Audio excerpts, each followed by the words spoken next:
ஒரு அரசு பள்ளி வந்து ஒரு முன்மாதிரியாக இருக்கணும். எந்த ஒரு தனியார் பள்ளிக்கும் வந்து சளைச்சதில்லை அப்படின்ற ஒரு பெரிய ஒரு மாதிரி பள்ளியை கொண்டு வந்தால் தான் மக்கள் மனநிலை மாறும். மக்கள் வந்து என்ன பண்ணுவாங்க, அந்த அரசு பள்ளியில் சேர்க்கறதுக்கு கியூ கட்டிட்டு லைனில் நிற்பாங்க. இப்போ நீங்கள் சொல்லுங்கள், சென்னையில் எத்தனை அரசு பள்ளி வாசலில் வந்து பெற்றோர்கள் போய் நிற்கிறாங்க? ஒரு தனியார் பள்ளி எடுத்துக்கோங்க, எத்தனை தனியார் பள்ளி வாசலில் 2 நாள் கியூவில் லைனில் நிற்கிறாங்க மேடம். ஒத்துக்கிறீங்களா இல்லையா? அந்த ஸ்கூலில் அட்மிஷன் கிடைக்கணும்னு சொல்லிட்டு 2 நாள் முன்னாடி வேலை வெட்டிலாம் விட்டுட்டு போய் லைனில் நிற்கிறாங்க.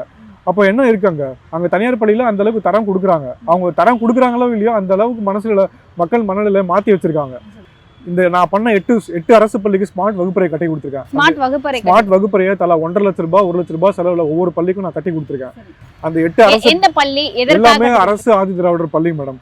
அந்த எல்லா அரசு ஆதி திராவிடர் பள்ளிக்கும் இந்த வகுப்பறையில ஸ்மார்ட் வகுப்பறை வேணும்னு சொல்லி அந்த தலைமை ஆசிரியர் தான் என்னை தொடர்பு கொண்டு எனக்கு கேட்டாங்க.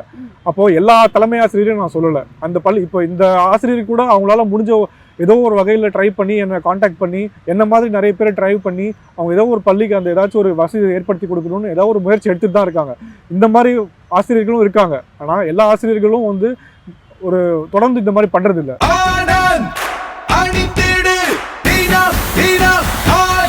ஆனந்த், ஒரு சுகமான உள்ளாடை.